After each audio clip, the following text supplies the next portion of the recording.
Folk singer Neha Singh Rathore पर लखनऊ के हजरतगंज कोतवाली में एफआईआर दर्ज हुई है और ये एफआईआर अभय सिंह निर्भीक ने कराई है, जो राष्ट्रीय कवि भी हैं। हमारे साथ बात करने के लिए अभय सिंह खुद ही है।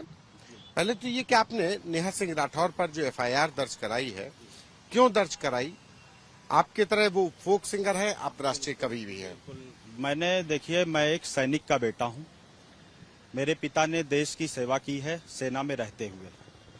नेहा सिंह राठौर जी इन दिनों हमेशा वो अपनी लोकप्रियता, अपनी चर्चा में बने रहने के लिए कुछ न कुछ करती हैं, तमाम आलोचनाएं करती हैं। भाजपा की आप आलोचना खूब कीजिए और रोज कीजिए, मुझे कोई फर्क नहीं पड़ता, कोई फर्क नहीं पड़ेगा। लेकिन जब हम देश की ऐसी स्थिति में, जब आज देश पाकिस्तान से पहलगाम आतंकी हमले का बदला लेने की सोच रहा है, उसकी तैयारियां कर रहा है, पूरे विश्व में आज भारत की तरफ देखा जा रहा है कि भारत किस तरह से कितने कड़े कदम उठा सकता है। ऐसी स्थिति में अगर हम कोई ऐसा बयान दें जो हमारे दुश्मन देश द्वारा देश के खिलाफ प्रयोग किया जाए और देश के मान और सम्मान में कोई हानि पहुंचे, तो मैं ऐसी परिस्थिति में मुझे लगता है कि मुझे नहीं, सभी देशवासियों को इसके प्रति कड़े से कड़े कदम उठाने चाहिए। नेहा सिंह राठौर कह रही हैं कि उनके भाई, उनके मामा भी फौज में हैं और दूसरी बात, कवि है, लेखक है, कलाकार है और जो सिंगर है वो तो सवाल उठाने का, कोई भी व्यक्ति सवाल उठा सकता है, तो सवाल उठाने पर इतना ऐतराज?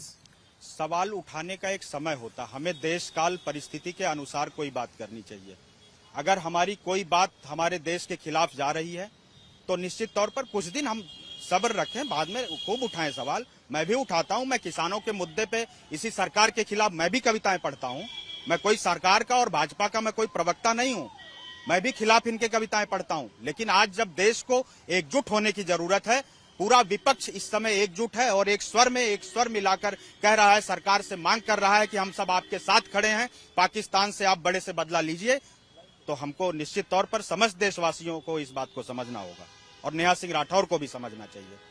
नेहा सिंह राठौर का आखिर वो कौन सा बयान है जिसको लेकर के आप सबसे ज्यादा आहत हुए और आपको लगा कि इससे देश की गरिमा गिरी है या सामाजिक ताने बाने को छिन्न भिन्न हुआ है? देखिए, उनके जो कई वीडियो इस समय वायरल हैं, जो उनके ही ट्विटर हैंडल पे हैं, फेसबुक हैंडल पे हैं, उसमें पहली बात तो ये कि वो जो 27 निर्दोष लोग मारे गए, उनकी मृत्यु पे वो प्रश्न चिन्ह उठा रही हैं। ये क्या मतलब, क्या चाहती हैं? एक तरफ बताएंगी कि हमारे परिवार के 14 लोग सेना में हैं और एक तरफ इस तरह देश विरोधी बातें करेंगी। आतंकवादी आ रहे हैं, हमारा धर्म पूछ के हमको गोली मार दे रहे हैं और हम ये, हमारे परिवार के लोग देख रहे हैं, मेरी बहन देख रही, बेटा देख रहा है, पत्नी देख रही है और वो रो के किसी परिवार की बता रही है कि हाँ ये काम हुआ हमारे साथ, हमसे हमारा धर्म पूछा गया और गोली मार दी गई। और नेहा सिंह राठौर इस पे प्रश्न करेंगी कि जब मरने वाला मर गया तो उसने कैसे बताया कि हमसे धर्म पूछ के गोली मार दी गई? ये तो बेहुदापन की बातें हुई ना। इंटेलिजेंस फेलियर पे सवाल खड़े कर रही हैं। वो कह रही हैं कि इंटेलिजेंस फेलियर है कि वो, क्योंकि केंद्र सरकार के द्वारा कहा गया कि 370 हटेगी और नोटबंदी आएगी तो आतंकवाद के हम कमर तोड़ देंगे, लेकिन उसके बाद इतना बड़ा इंटेलिजेंस फेलियर पे भी सवाल खड़े किए। हाँ, बिल्कुल, इस बात को कहीं ना कहीं सरकार ने भी माना है और सबके सामने माना है। लेकिन मेरा जो अनुभव है और जितनी जानकारी मैं रखता हूँ, पहलगाम का वो एरिया जहाँ पे ये हमला हुआ है, सन 2009 में उसको सबसे सुरक्षित जोन घोषित करके इसी कांग्रेस पार्टी ने वहां से सुरक्षा हटवाई है। जो सबसे सुरक्षित जोन है वहां सुरक्षा नहीं दी जाती है। ये काम भी अगर वो इस तरह की बातें करेंगी तो मैं भी कह रहा हूं, वहां से सुरक्षा हटवाने का काम पहले की सरकारों ने किया और इस समय कोई पहली बार ऐसा नहीं था कि इस वर्तमान में अभी हाल ही में वहां से सेना हटा दी गई हो, सुरक्षा हटा दी गई हो। और रही बात, लोग कह रहे हैं कि सेना सेना पे प्रश्न चिन्ह लगा रहे हैं कि सेना देर से पहुंची। वो ऐसा दुर्गम रास्ता है, जो लोग गए हैं वो सब जानते हैं कि वो सीधी चढ़ाई है, पगडंडी है, एक साथ वहां बिना घोड़े खच्चर के आप नहीं जा सकते, वहां कोई साधन नहीं जाता। किसी को भी जाने में 40 से 45 मिनट लगेगा, वो भी खच्चर घोड़े से, इस तरह के साधन से। और एक ही घोड़ा या एक ही खच्चर एक बार में जा सकता है, दूसरा सामने से आ रहा है तो हमको साइड एक को रोकना पड़ता है कहीं ना कहीं। तो इस तरह सेना पे प्रश्न चिन्ह लगाना, मैं सैनिक का बेटा हूं, मैं नहीं सहूंगा।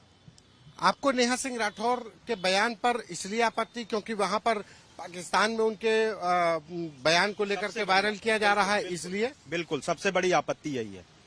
अगर हम कोई ऐसी बात कह रहे हैं और उसका प्रयोग अगर विपक्ष हमारे जो दुश्मन देश हैं वो हमारे खिलाफ कर रहे हैं इस संकट की घड़ी में, तो ये गलत है, ये नहीं होना चाहिए। मुझे सबसे बड़ी आपत्ति इसी बात की है। नेहा सिंह राठौर का कहना है कि जो जिस समय पर यह हमला हुआ उसके अगले दिन मोदी जी बिहार में गए और उसका इलेक्शन में भी इसका यूज करेंगे, तो इसी बयान को लेकर के आपत्ति मतलब आप लोगों को ज्यादा हुई? किसको? मुझे इस बात से क्यों आपत्ति होगी? मोदी जी बिहार नहीं वही बयान पाकिस्तान में वायरल हुआ, वो उसके साथ 2 बयान और वायरल हो रहे हैं सर, 2 बयान और वायरल हो रहे हैं। सबसे पहला तो यही जो उन्होंने वहां आतंकी हमले पे, वहां के लोगों के मरने पे, धर्म पूछने पे जो एक ये वीडियो जारी, ये भी वहां पे वायरल हो रहा है। सिर्फ यही नहीं वायरल हो रहा है, ये किसने कह दिया कि यही वीडियो वायरल हो रहा है? दूसरा 2 वीडियो और भी वायरल हुए हैं। हाँ, कई वीडियो वायरल हुए हैं, ये एक से ही नहीं है। बिल्कुल। अच्छा, अब अभी जब एफआईआर हो गई आपकी तरफ से तो नेहा सिंह राठौर ने कहा कि मेरे पास पैसे नहीं है, कोई वकील अगर मेरी मदद कर पाए तो कर दे। देखिए, वो विदेशों से फंडिंग ले रही हैं, अब उनके खातों की भी जांच होगी। वो इतने विदेशों से फंडिंग ले रही हैं, ये आपको बहुत बिल्कुल ले रही हैं, बिना किसी बड़े सपोर्ट के वो ऐसा काम नहीं कर रही हैं। चाहे जहां से ले रही हैं उनको बड़ी फंडिंग हो रही है, और वो इतनी कमजोर। मैं अंबेडकर नगर से वो रहने, उनकी ससुराल है, मेरा भी मूल गांव, मेरा भी अंबेडकर नगर है। पद में मेरी भौजाई भी लगेंगी अगर मैं इस हक से बात करूं। लेकिन जब गलत करेंगी तो चाहे मेरी अगर बहन गलत करेगी, मेरी भाभी गलत करेंगी, मेरी माँ भी गलत करेंगी, तो मैं गलत नहीं बर्दाश्त करूंगा, देश के लिए गलत नहीं बर्दाश्त करूंगा। लेकिन आप एक जो रिश्ता बता रहे हैं अम्बेडकर नगर की वजह से कि आपकी भौजाई लगी, तो मदद मांग रही है, तो आपका धर्म नहीं बनता है कि मैं मदद? मैं बिल्कुल उस मुद्दे पे आता हूँ। वो इतनी आर्थिक रूप से कमजोर नहीं है। मैंने कहा नहीं कि वो सोशल मीडिया पे उनको मतलब बने रहने का, छाए रहने का, सुर्खियां बटोरने का खूब उनकी अदाएं खूब आती हैं उनको, और वो उसमें खूब माहिर हैं। वो नित्य प्रतिदिन करती रहती हैं। ये सिर्फ सब वही हथकंडा है और कुछ नहीं है। वो खूब सक्षम है, खूब संपन्न है। ऐसा मदद नहीं करेंगे? मदद करेंगे, आए वो देश की बात करें, इस समय देश की संकट की घड़ी में देश के साथ खड़ी हों। वो मांग करें कि हाँ, सरकार सख्त से सख्त बदला ले, और जब तक ये बदला न लिया जाए तब तक वो भी चुप रहे। उसके बाद मेरे साथ खड़ी हों। इसी लखनऊ में मैं उनके साथ खड़े होकर सरकार के गलत विषयों पर मैं उनके साथ सरकार का विरोध करूंगा, ये वादा मैं करता हूं। आए वो इस समय हमारे साथ खड़ी हों, जब वो आएंगी तो मैं उनके साथ खड़ा मिलूंगा। लेकिन अगर देश के खिलाफ बात करेंगी तो मैं कह रहा हूं, मैं फौजी का बेटा हूं, मैं बर्दाश्त नहीं करूंगा। जहां तक मेरी औकात है मैं अपने अंतिम सांस तक ये लड़ाई लड़ूंगा। एक सवाल कि पुलिस ने अभी तक आपको बुलाया है कि जो वीडियोस आपने जिक्र किया अपने एफआईआर में, और वो सब लेकर के अब आगे की प्रक्रिया क्या है? आगे की प्रक्रिया ये है कि पुलिस, जो मेरे पास साक्ष्य है वो मैं पुलिस को उपलब्ध कराऊंगा। आज शाम तक पेन ड्राइव में वो सारे वीडियो लेके मैं जाऊंगा। जी बिल्कुल जाऊंगा। क्या चाहते हैं? मैं चाहता हूं कि इनकी गिरफ्तारी हो, और इस तरह की हरकत करने वाला कोई भी, जो भी देश का निवासी है, वो आगे कुछ भी इस तरह की हरकत करने से पहले 100 बार सोचे, देश की इस संकट की घड़ी में। बस मेरा ये निवेदन है। ये अभय सिंह निर्भीक है, जिनका कहना है कि इस संकट की घड़ी में जब पूरा देश एक साथ है तो इस तरीके के वीडियो डाल करके नेहा सिंह राठौर ने न सिर्फ इस देश को अपमानित करने का काम किया है, समाज को बांटने का काम किया है, बल्कि पाकिस्तान को भी एक मौका दिया कि वो भी हिंदुस्तान पर उनके वीडियो के सहारे सवाल खड़े करे। और ऐसे में उनकी लड़ाई देशभक्त पुत्र होने के नाते वो अब अंतिम सांस तक लड़ेंगे। कैमरा पर्सन संजय के साथ संतोष कुमार, यूपी तक। जैसे कि मैं सो रहा हूँ तो पिताजी को जगाना है मुझे, तो वो डायरेक्ट उठाने के बजाय, और हिंसा की परंपरा मेरे यहाँ नहीं थी सौभाग्य से, तो वो क्या करते थे कि उस कमरे में आ जाएंगे या बाहर से गुजरेंगे और चौपाई बोलेंगे, प्रात काल उठ गए रघुनाथा मात पिता गुरु नावई माता।